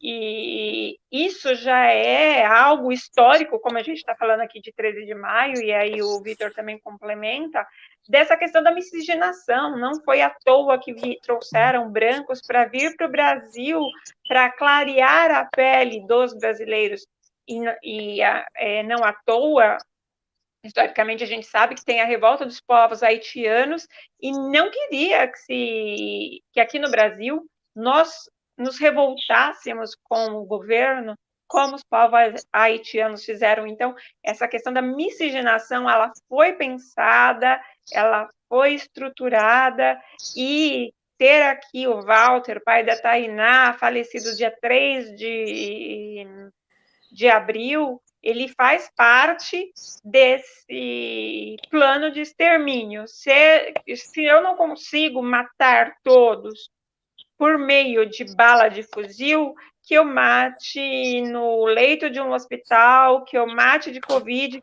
e enquanto forem pobres e pretos que estiverem morrendo, não vai ter vacina, não vai ter nada. André, a palavra é sua. Primeiramente, meus pêsames aí, né, para a companheira que perdeu seu pai.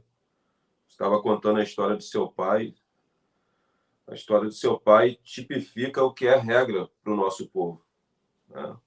Seu pai veio de uma família desestruturada por problemas sociais, sempre viveu no subemprego, sem moradia.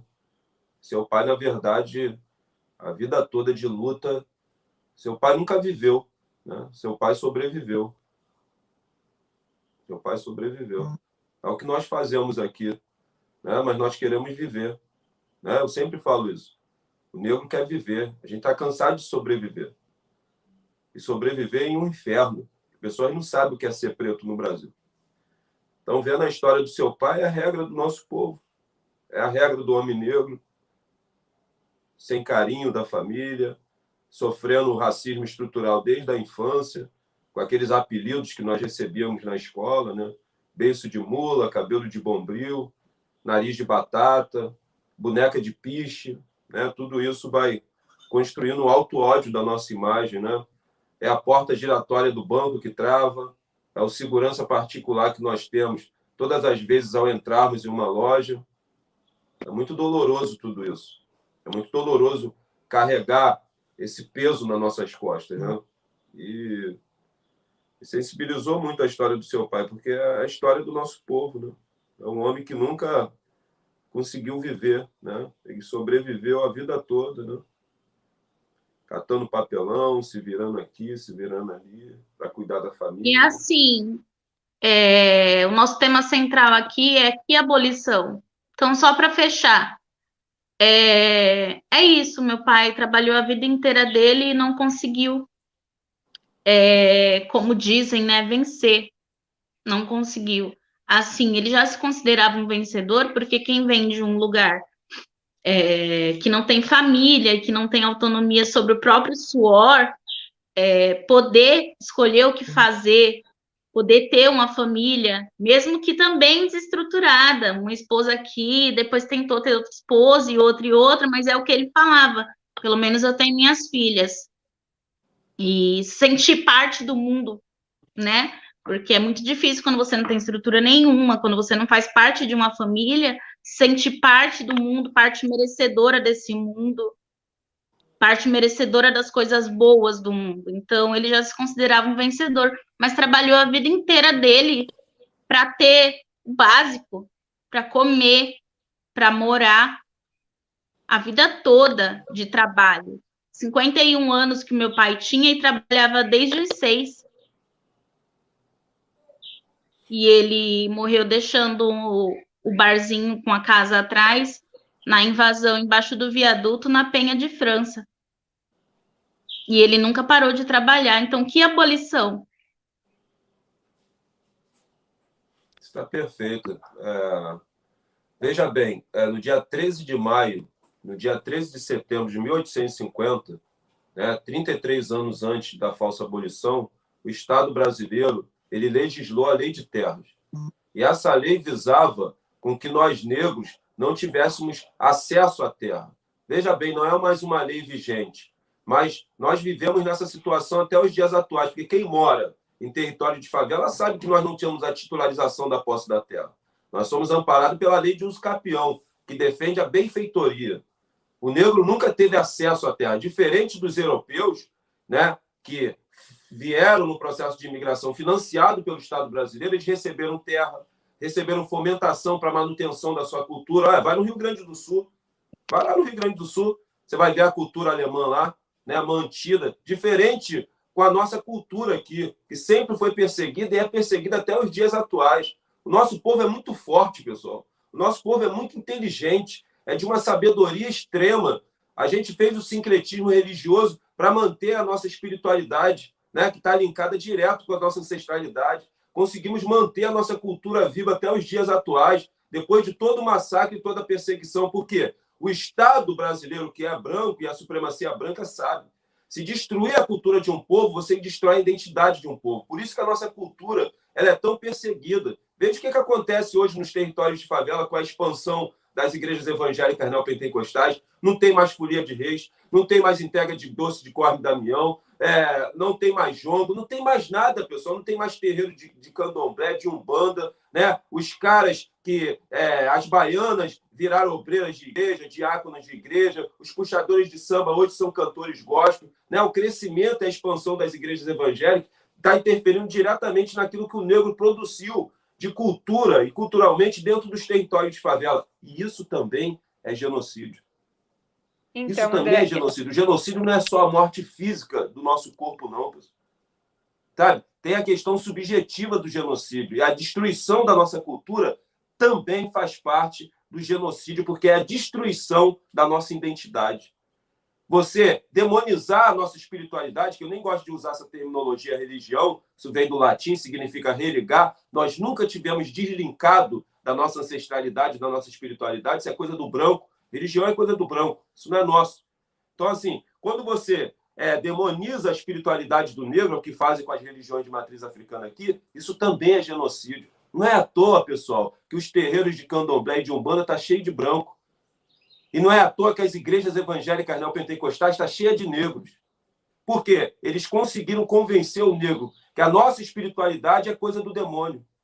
E sempre utilizaram-se da religião para o processo de escravização. Sempre. Sempre. A Igreja Católica tem que... Não é só pedir desculpa, não. É entregar os ouros saqueados. É entregar tudo que eles saquearam nesse processo de colonização pelo mundo, principalmente na África. Eles nos mostraram a Bíblia e nos ensinaram a rezar de olhos fechados enquanto saqueavam toda a África. E esse processo de colonização tem um processo de extensão hoje, que é a permanência das igrejas evangélicas neopentecostais, que ainda bem que na Angola eles foram expulsos, principalmente a Igreja Universal do Reino de Deus, da qual fui pastor, que é a principal igreja que demonizou as religiões de matriz africana. Para quem não sabe, o Bispo Macedo era da Umbanda. Então ele faz um sincretismo religioso na Igreja Universal. E ele lançou aquele livro que tinha que ser proibido se o Estado laico fosse respeitado. Orixás, caboclos e guias, deuses ou demônios, onde ele demoniza toda a nossa ancestralidade. Isso é um crime, mas está aí, é um best-seller. É um best-seller, esse livro é um best-seller, pessoal. Sabe? Ele ensinando o nosso povo a odiar aquilo que é nosso. O branco sempre fez isso. Tudo que é nosso é ruim, pessoal. A nossa imagem é ruim. A gente se olha no espelho e se acha feio. Como que um povo vai se emancipar se ele se acha feio, se ele é complexado? É assim que nós vivemos. Né? O nosso nariz é feio, o padrão de beleza no Brasil ainda é eurocêntrico. Né? O padrão de beleza estético no Brasil é eurocêntrico. Por isso que muitas mulheres negras alisam o cabelo. Outras alisam por praticidade, mas muitas alisam por causa disso. Agora, a gente tem que falar o que o companheiro falou aqui. A nossa luta não pode se dar só na questão do padrão estético, senão a gente não avança. Senão a gente cai nessas pautas aí que os liberais já sequestraram, que é a pauta da representatividade. O companheiro está certíssimo. Se nós negros quisermos, a Rede Globo faz uma novela só com atores e atrizes negras. Aí eu te pergunto, isso vai mudar o que na nossa vida? Mudou o que na nossa vida, companheiros? A Maju ser âncora do jornal hoje. Mudou o quê? Então isso é uma falsa representatividade que não muda a situação da comunidade negra. Não viabiliza a ascensão social da comunidade negra, que só vai se dar quando nós derrubarmos o sistema que nutre o racismo estrutural. Porque ele precisa do racismo estrutural para se manter de pé, que é o capitalismo. Aí eu vou parafrasear o honorável Malcolm X. Não existe racismo sem capitalismo. São dois sistemas de opressão que um nutre o outro. Por isso que a luta nossa tem que ser antirracista, mas também anticapitalista. Eu vou falar uma coisa para vocês, companheiros. Com a derrubada do capitalismo e a instalação do socialismo, nós não iremos resolver pautas que chamam de identitárias, mas eu gosto de chamar de pautas de opressão, que é a questão da homofobia, do machismo e do racismo. Porque isso são problemas culturais e estruturais. A gente não vai resolver de cara, mas eu posso afirmar e reiterar para vocês. No capitalismo será impossível resolvermos esse problema. Impossível. Só resolveremos esses problemas em uma sociedade socialista. No capitalismo é impossível. Não estou dizendo que depois da derrubada do capital a gente vai ter facilidade de resolver, porque é estrutural e cultural. Mas só no socialismo nós teremos condições. O que nós negros precisamos fazer é a verdadeira abolição. E essa abolição também só vai se dar com a destruição do sistema capitalista. A verdadeira libertação do povo negro vai se dar com a destruição do sistema capitalista. Não tem outra saída. Não tem outro jeito. Então, assim, eu já tenho que passar, né? Não, André, só para poder, junto com essa tua pergunta, tem algumas perguntas aqui do chat. Primeiro, a Lina está falando, história sensacional dessa moça, é a realidade do povo pobre. E a Marcele está falando que, né, as pessoas não brancas, no caso dela, ela é moura, né, porque ela tem uma descendência árabe. O que as populações mouras, brancas, podem fazer para ajudar nessa luta do povo negro, já que nós não é o nosso lugar, de aspas, de fala, mas que nós entendemos que é necessário, sim, nós tentarmos, de alguma forma, ajudar. E o Leandro Pandini pergunta, de que forma podemos contribuir para o crescimento desse canal tão necessário, né? E aí a Marcele termina, o que mais me irrita é que a sociedade ainda vai dizer que a culpa por não conseguir melhorar de vida e por ter ficado doente é do seu pai, né? E aí eu passo para o Vitor, depois volto para você, André, para vocês responderem, e aí a gente está encerrando. Eu só queria, antes de passar Fica à vontade. Vitor, só responder a pergunta da companheira que falou aí. Pessoal, vamos parar com essa bobagem que a Djamila Ribeiro fomentou de lugar de fala. Isso é uma extrema bobagem. O branco, ele ocupa espaços aonde eu não chego ainda nessa sociedade racista. E é lá que ele tem que fazer a luta antirracista. Não é do nosso lado, quando está na nossa presença. É lá no seio familiar dele, quando ele presenciar uma ação racista. É em lugares e espaços onde eu não posso chegar e minha voz alcança, que ele tem que fazer a luta antirracista. Então vamos parar que isso é bobagem. Essa história de lugar de fala, cara, isso mais nos atrapalha, sabe? Que faz avançar a luta, sabe? Então, o branco tem que falar onde a gente não chega, né? Por enquanto. Né? Ele não vai estar roubando o nosso espaço de fala, porque a gente não tem condições de chegar em determinado lugar. E lá ele tem que falar sim, porra. Lá ele tem que falar. Então, assim, lugar de fala, cara, isso é tudo para gerar uma confusão boba. Cara, nós somos todos companheiros, para resumir o que o Ernesto Che Guevara falou. Se você treme de indignação com qualquer ato de injustiça cometido em qualquer parte do mundo, somos companheiros, estamos na mesma luta, querendo destruir o mesmo sistema. Então, você que é branco, que ocupa lugares onde a minha voz não chega, é lá que você tem que falar. É no seio da sua família, quando você presenciar um ato racista. Tá? Então não fica com esse negócio, eu não posso falar que o lugar de fala, isso é bobagem. Tá? Lute nos espaços onde a gente não chega, porque aonde a gente está, aí a gente fala. E aqui não é abrir espaço para a fala do negro. Nós já temos voz. Aqui é um espaço de escuta. As pessoas têm que nos ouvir. Voz nós já temos. Nós não temos espaço de escuta. Então, hoje, vocês estão escutando a nossa voz. Nós estamos cansados de ecoar outras vozes. Hoje, aqui, a voz é do negro. E eu espero que vocês ecoem ecoem a nossa voz por os 4 cantos do mundo daquilo que está sendo trazido aqui, desse relato impressionante do pai da companheira, que sim, retrata e tipifica a realidade da comunidade negra no Brasil. Vitor? Eu acho que a Tainá teve algum problema de conexão, né? Eu desejar meus sentimentos pela história dela, a vida dela é uma dor difícil, né, de mensurar, só ela que sabe aquilo ali. E não, a história de vida como um todo, né, é uma história muito, muito dura e, infelizmente, não é isolado, né? Esse é o pior de tudo. A gente não está falando de uma situação que é uma exceção. Não, a gente está falando de uma situação que é comum na maioria do povo negro, do povo pobre brasileiro.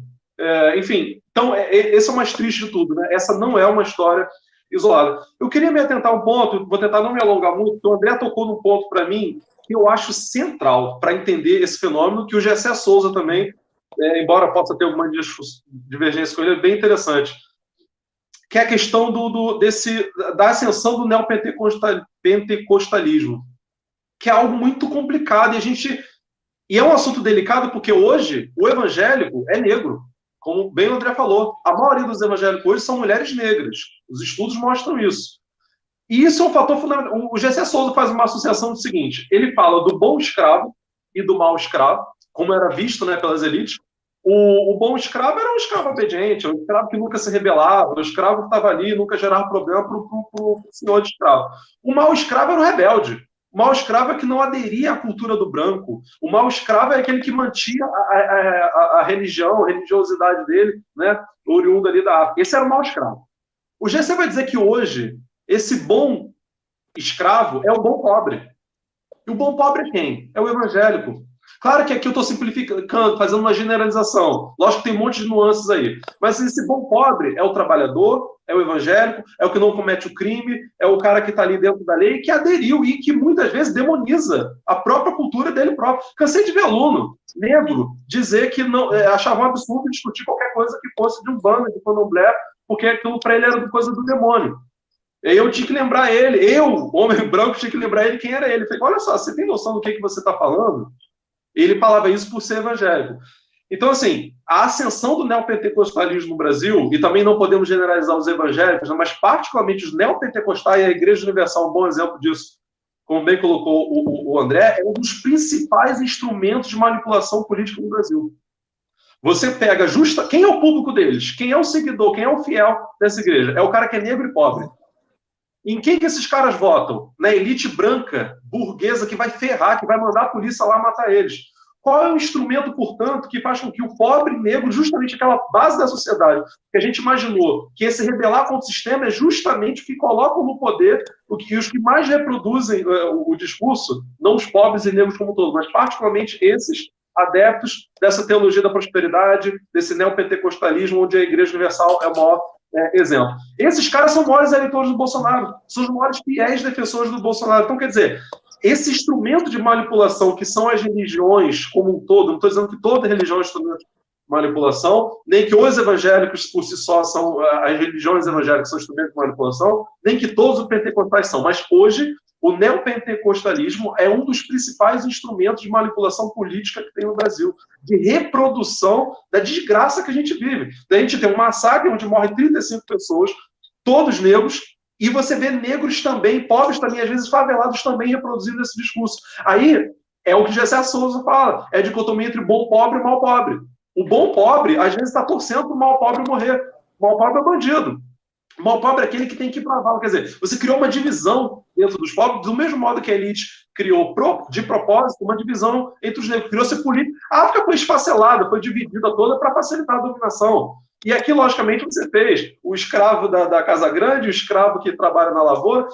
Criou-se um monte de estrutura para dividir, né? Porque dividindo você domina com uma maior facilidade. Por outro lado, André e os outros colegas, é muito complicado fazer esse discurso porque ele vai ser visto como anti-evangélico, anti-religioso, anticristão. E aí a primeira coisa que o cara faz quando ele escuta a gente falar esse tipo de coisa é ele desliga o ouvido e fala, esse aí é do demônio e tal. Aí volta no cara lá que o pastor mandou votar. Que é quem? Que é um cara branco, ou às vezes é um negro. O pastor, o irmão Lázaro, deputado da Bahia, era um cara negro. E fazia a mesma política, né? E aí mostra também os limites do identitarismo, né?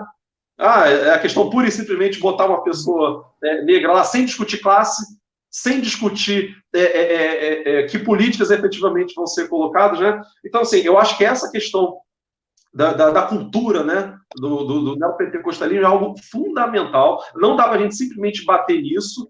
É uma questão que eu acho que a esquerda também, tanto a esquerda classista como, digamos, identitária, eu não gosto muito desse termo, precisam focar em discurso econômico.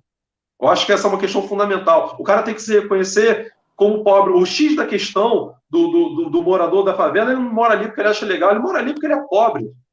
99,9% queria sair dali. Lógico, a pessoa quer ter uma casa, uma vida melhor. Então, se a gente não fizer discurso econômico e ficar acreditando pelo fato, como disse o André, porque tem a Maju que é negra lá, achando que isso muda alguma coisa, não muda nada. A gente precisa ter mudanças estruturais e econômicas. E, lógico, concordo totalmente. No capitalismo isso é impossível. É impossível, não dá, porque o capitalismo é estruturante, ele precisa dessa base, ele precisa de valorizar a mão de obra. Quer coisa melhor para desvalorizar a mão de obra do que eu olhar, por exemplo, para a Tainá e achar, Tainá, você é boa para ser empregada doméstica. Quer dizer, eu pago pouco por ela, eu acho que a vida dela vale menos, eu acho que ela vale menos, eu acho que ela não tem inteligência. Então, quer dizer, é perfeito. O racismo encaixa perfeitamente nesse sistema que gera desigualdade. Vamos lá, eu queria concluir aqui porque eu já estou tomando tempo. Vai lá. Tá, duas coisas que eu vou falar muito rápido aqui. Primeiro, apesar da forma como Edir Macedo se coloca contra as igrejas, né, ou as religiões afro, ele tem a Sexta-feira do Descarrego. De onde vem isso? Isso é algo que estava no seio, né, das igrejas antigas, né, protestantes e pentecostais? Não, começa com as igrejas neopentecostais. Ele pega vários aspectos, né, das religiões afro e se apropria sem dizer de onde ele fez a apropriação disso. Então, isso é importante falar. No dia 10 de junho, eu vou trazer aqui 3 evangélicos para perguntar quem é evangélico? Porque vocês são jovens, mas na minha infância não existia esse termo.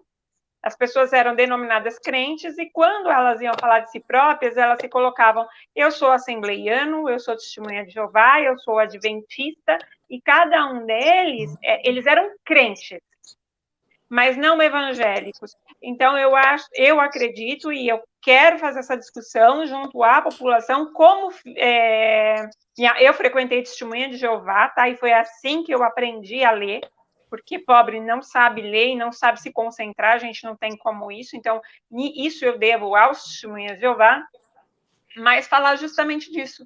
Quem é evangélico no Brasil? Evangélico não seria apenas os neopentecostais e as outras religiões foram colocados dentro dessa caixa? E aí eu passo a palavra para o André, vou convidar o André também para esse debate, porque o André é uma peça fundamental, o livro dele está aqui para chegar em casa, como pastor da Universal, que é uma forma, como ele já disse, que muita gente não sai de dentro da Universal, porque é a única forma que tem de sobreviver. É esse negro que ele também opta por ficar dentro da igreja, mesmo sabendo que é uma igreja opressora do próprio povo. Por quê? Porque se ele sair daquele posto dele como pastor, ele não vai conseguir outro emprego, gente. Então, ele também está sendo escravo dessa igreja neoliberal, porque é uma igreja neoliberal, é uma igreja que só vive realmente de dízimo, que não prega a questão da espiritualidade. Da lavagem de dinheiro, né? Da lavagem de dinheiro. Tanto que hoje... A grande fonte de lucro, das igrejas evangélicas neopentecostais, estou me referindo a todas, mas as igrejas de massa, é a lavagem de dinheiro que ocorre ali, do varejo de drogas, do jogo do bicho, das milícias e o dinheiro desviado da política. É uma força, é um fluxo de dinheiro enorme. E se nós não fizermos nada, e o Estado burguês não vai fazer, para conter o avanço econômico das igrejas evangélicas neopentecostais e das milícias, que são duas linhas auxiliares do fascismo e do bolsonarismo, essas duas organizações criminosas tornar-se-ão, daqui a 30 anos, escute o que eu estou te falando, as duas maiores forças políticas desse país. E aí, nós estamos fodidos, porque o que o Bolsonaro quer fazer é aprofundar o golpe, copiando o que aconteceu na Bolívia. Lá o golpe foi com a Bíblia e com o fuzil das polícias que existem na Bolívia. É a mesma coisa que ele quer fazer aqui. A coisa está muito mais séria para a gente ficar discutindo a eleição em 22. Se é que vai ter eleição em 22. E aí, só para vocês debaterem, e vocês, por gentileza, já vão dando tchau. Eu sei que é um tema para uma outra live, nós vamos marcar. E eu até chamei já o Chavoso aqui da USP, não sei se você conhece, Thiago, para falar sobre os programas que se colocam ao meio-dia, todo dia, matando pobre, matando negro. Por que para colocar filme na televisão tem uma faixa etária e só pode passar determinado horário, mas esses programas sensacionalistas de polícia entrando dentro das favelas, matando o pobre, matando o negro, e fazendo com que a população cada vez mais fale, como falava o Paulo Maluf aqui em São Paulo, vamos colocar rota na rua para matar pobre, é uma coisa que está tão enraizada, não apenas nos brancos, mas nos pretos, nos pardos, nos morenos, em toda a população brasileira. O que fazer e como nós lutarmos para acabar realmente com esse sensacionalismo ao meio-dia que mostra que deve sim ser assassinado o povo pobre por bala, como aconteceu com a Raquel Sherazade de ter fomentado que aquele pobre que foi amarrado, como acontecia, né, nas senzalas, durante a escravidão, num poste, e foi apedrejado pela população, que aquilo deveria ser feito.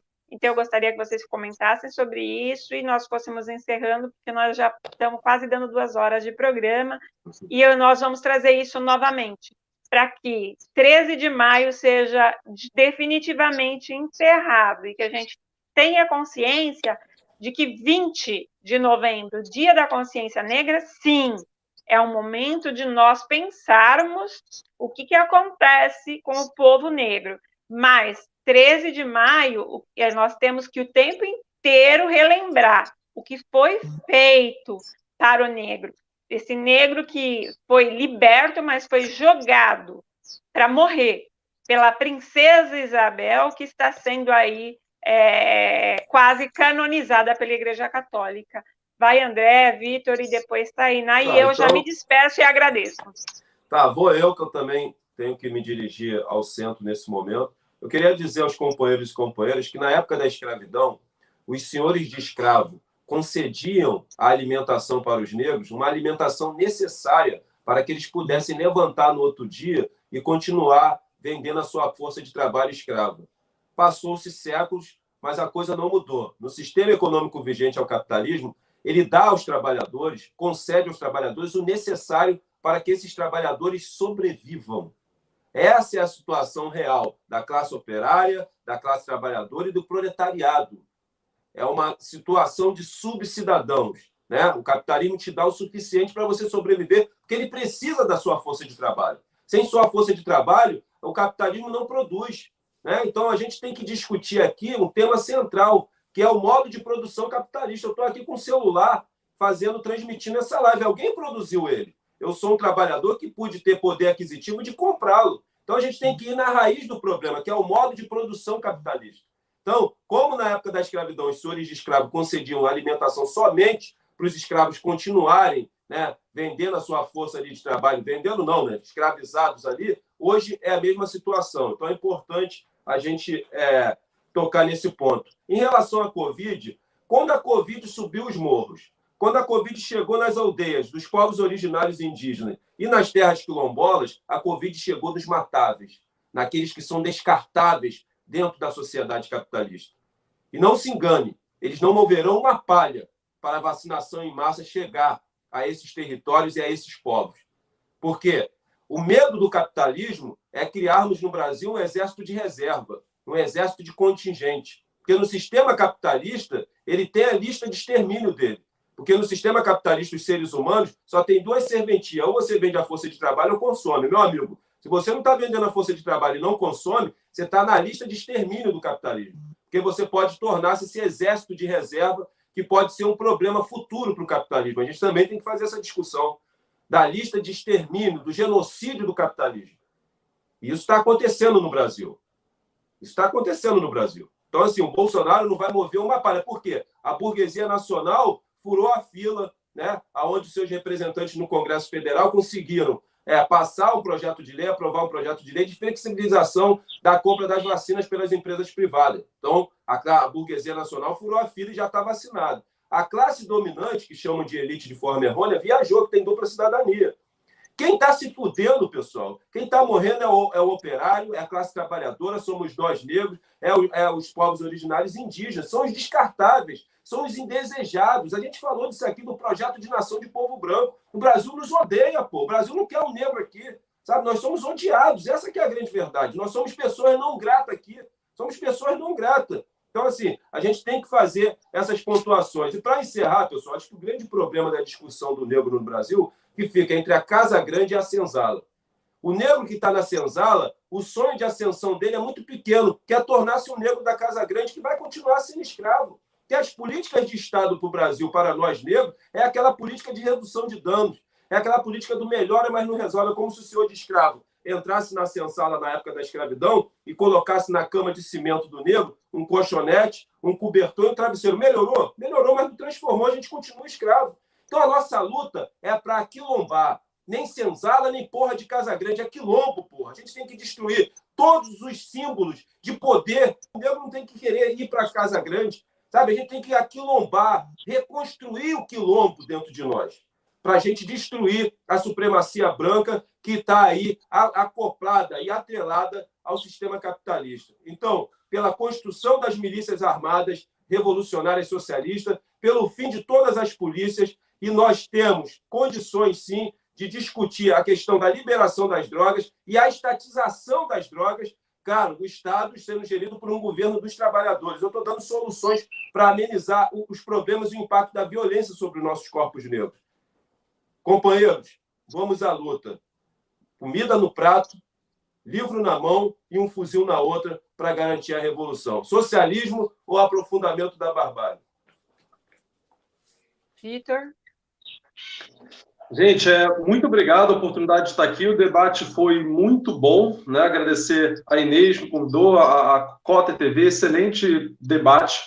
É tanta coisa para falar, enfim, um assunto é riquíssimo, é extremamente importante, é um assunto de todo mundo. A sociedade precisa discutir isso porque é estrutural. O racismo estrutural é muito mais profundo do que o que está sendo apresentado na mídia, do que botar Maju para ser... É ótimo que a Maju esteja lá, né? Mas isso não muda nada. Que tenha famosos negros, mas isso não muda nada. É a estrutura social, e para isso tem que ter discussão e tem que ter ação política. Aproveitar que para divulgar, o André tocou muito nesse assunto do neopentecostalismo e tal, e eu escrevi um texto sobre isso, quem quiser procurar no Google, é Ética Protestante e o Espírito do Fascismo, que está no jornal GGN. Jogar no Google, você acha esse texto aí. Quem quiser me conhecer lá no canal também, o canal é só procurar Vitor Hugo Fernandes. E eu fiz uma live com especialistas angolanos sobre a expulsão da Igreja Universal de lá. Quem quiser ver, tem uma live lá com estudiosos angolanos e um português, aí eu, aqui do Brasil. É bem interessante. Eu baixei a live e botei lá no meu canal também, só procurar Vitor Hugo Fernandes, vocês acham lá. E é isso, pessoal. Obrigado pelo convite. Uma honra estar aqui com o André, com a Tainá, Inês. Até a próxima. Valeu. Tainá? Gente, obrigada pela oportunidade de participar aqui junto com vocês, André, Vitor e Inês. Espero estar aqui outras vezes. Foi muito bom poder desabafar, porque o meu pai saiu do hospital direto para o cemitério, gente. Não teve velório, a gente não teve como se abraçar, a gente não teve uma conversa, não teve aquele ritual ao qual estamos habituados. Então, esse momento aqui, para mim, foi terapêutico. Poder falar tudo o que eu falaria numa noite de conversa no velório do meu pai. Eu não tive essa oportunidade e agora vocês me deram. E falar aqui também, perguntaram, o que a gente branco pode fazer? Gente, se revolta junto, cobra junto, se questiona, dá visibilidade. A gente não precisa de dó, a gente não precisa de pena, a gente precisa que vocês sintam raiva junto com a gente e ação. A gente precisa agir. A gente não precisa da sua dosinha, ai, coitadinhos, eles estão passando por isso. A gente precisa da indignação, que todo mundo se indigne junto, porque não é justo. Precisa lutar, precisa de protesto junto, precisa manifestar junto, botar máscara junto, quebrar a loja, precisa todo mundo ir junto. Enquanto vocês estiverem olhando para a gente manifestando, falando, olha lá aqueles marginais, não vai mudar. Enquanto vocês virem a pessoa que entra para o crime, bota moleque para trabalhar, bota ação social dentro da favela, dá cesta básica para as tias comer, dá ajuda. Enquanto vocês verem essas pessoas como bandido bom é bandido morto, não vai mudar. A Maju, lá no jornal, ok, belezinha. Mas o meu pai, ele continuou sendo uma pessoa suspeita. Ele estava trabalhando e a polícia parou ele do nada. Por que parou ele? Ele continuou sendo um alvo. Isso não mudou. A Maju no jornal não mudou. Então, a gente precisa que vocês se indignem junto. A gente precisa de aliado. A gente não precisa de dó. A gente não precisa de pena. A gente precisa de indignação. É isso que a gente precisa. Vocês querem ajudar? Se indigna junto, age junto. Entra para um coletivo, tenta entender. Ninguém está aqui para ser professor, ninguém aqui é biblioteca preta. Eu não sou wiki preta para ficar ensinando vocês o que fazer. Vocês precisam se indignar junto, porque quem está envolvido na causa sabe o que fazer. Quem está aprendendo junto, quem está num coletivo, quem busca, consegue. O povo aprende a falar japonês para assistir anime. O povo aprende a falar japonês, bicho, para assistir anime. E não entende o que fazer na causa preta? Entra, bora junto. Gente, obrigada. Muito obrigada mesmo, André, Vitor, Tainá. Foi um prazer participar dessa live com vocês.